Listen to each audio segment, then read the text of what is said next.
I wasn't expecting company, but if you stay out of the shrubs and flower beds, you can stay. Give him a wave, Pops, now that you've invited him in. We're two old guys who enjoy playing sandbox and survival games together. I'm Uncle Craig. Go ahead and sit down. Let's visit for a while. Again, here on day 5, we are doing a voiceover of the video that's already been edited.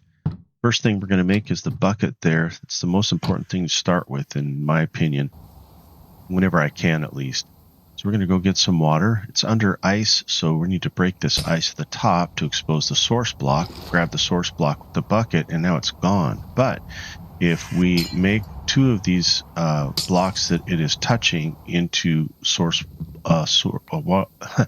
water source, then that block will again become water source.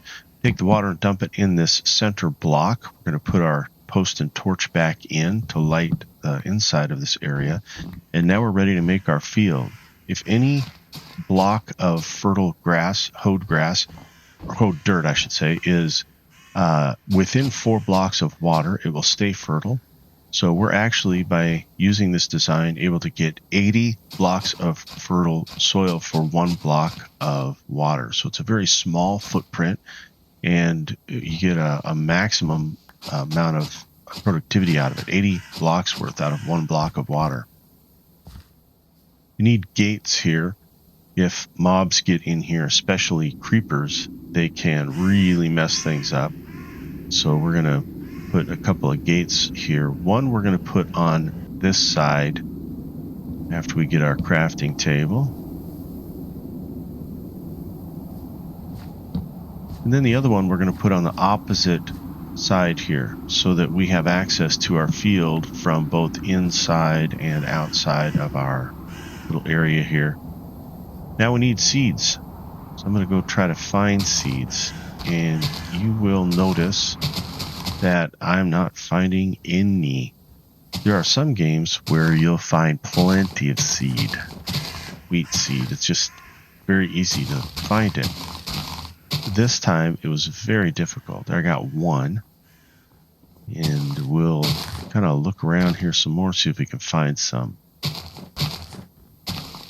Finally decide here that it is probably best if I go in and plant this 1 seed and at least get something started here, something growing while I'm trying to find more seed.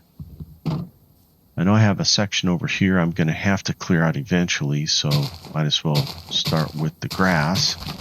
Here I find a 2nd seed. Nothing there. And over here I'm going to get some more. Tall grass, still nothing. There's a nice yellow flower. I can use that for dye later on. And so I have 2 more. I'll plant those. I'd like a 4th one at least. Get 1 full row, but we'll do that later. Here we're going to clear out this section here. So we'll start by putting our stakes in place to mark out the boundary of the area. That side of it that's nearest the previous section, we'll put a center post right here. And then we'll count out our standard 6 blocks and put some around here. Most of them are on the ice, and so we're going to level down this area or raise it up, whichever we need to do, to that level. So we'll get a stake post in on this end, put a torch down on each of the posts here, and on the posts that are over the water, the torch will actually be enough light source to melt the ice around it. You'll see that happen later on. Now that we have our torches up, we're going to level some of the trees down in this area, log them out. Gives us plenty of wood to work with here early on.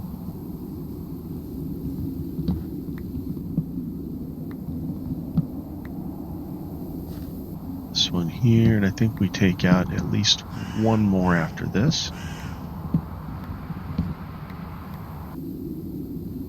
There's some snow there on the right. Snowball. I don't start in the snowy regions very often. Again, I just kind of take whatever it gives me for a starting location. Okay, we're going to plant our 4th set of seeds here, and since it is near sunset, we'll just get an early start down below. I think the first thing I need to do is make sure that I've got charcoal there. So we'll put the piece of charcoal in, and I think I have some iron here, so we're going to put that in. Take the extra charcoal out. Let that one piece be sufficient to cook the iron. Because I'm so low on life, I'm going to go ahead and eat the zombie meat, which is not a good idea because you get sick, but at least we'll get some health, some life bars up there. So we're not hungry anymore, but we certainly are sick.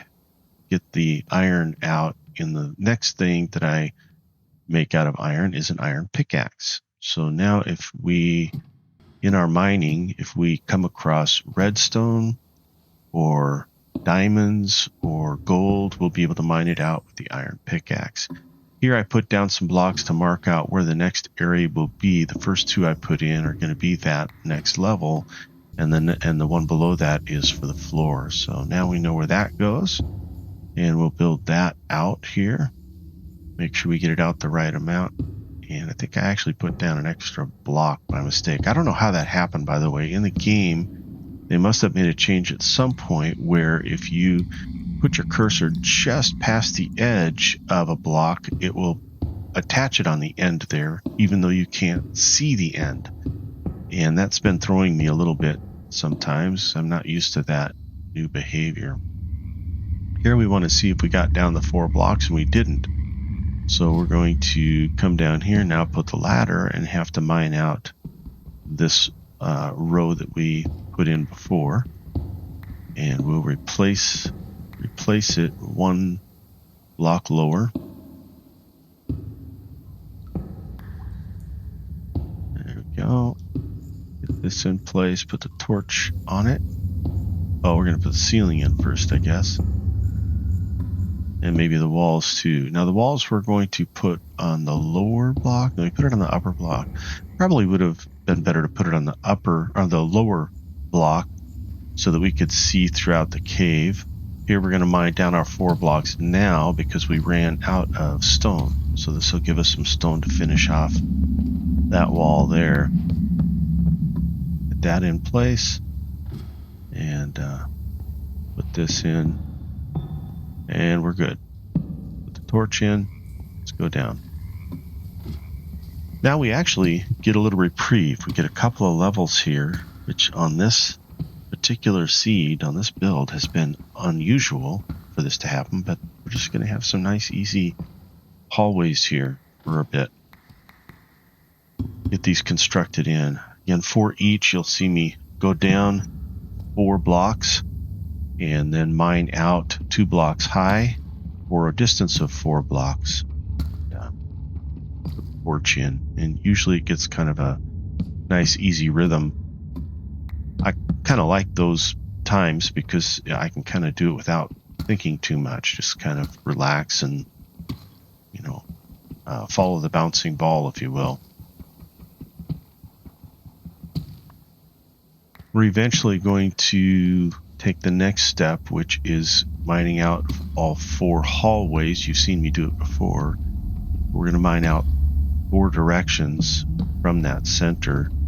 That hallway we do here is one of them, and then we'll mine out the other compass directions on the other walls. And then eventually we will mine out the entire level. I don't remember if it's here or later, but there's one point where, one more easy level here. Get the ladders in, get this mined out.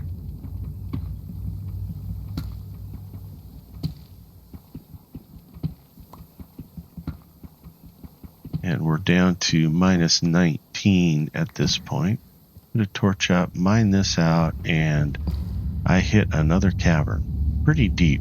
If I jump, I'm probably going to either die or get attacked by something and die, because I'm only at half health. So I make the decision to treat this like it is the level with bedrock and just start mining out the hallways. I usually do start that at the bottom we'll just start it here. So I'm going to mine out 5 blocks, again, in each direction here, 2 blocks high, put a torch at the end of each hallway. Those will become the outer walls of the level when I build it out.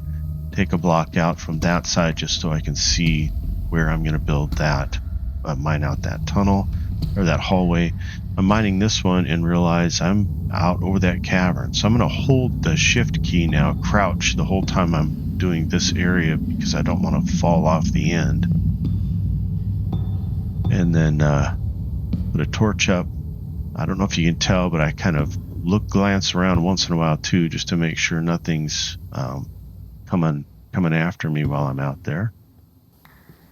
Little moss on that rock up there. Mine out this area here, 5 blocks deep. Again, you'll see me crouch down when I go to do this section because I'm going to move out as I do it, and I don't want to fall off the end. And the reason I move out is so that I have an opportunity to catch the cobblestone before it falls. I want to get out there, but I don't want to fall off the edge, so I keep crouching. Put down the blocks here and here, get a torch on the end, and then I'm going to go ahead and head up topside and get started on the next day. We'll get some coal and iron going. If I have iron, I don't think I do. Get some coal started there, charcoal started for the next day.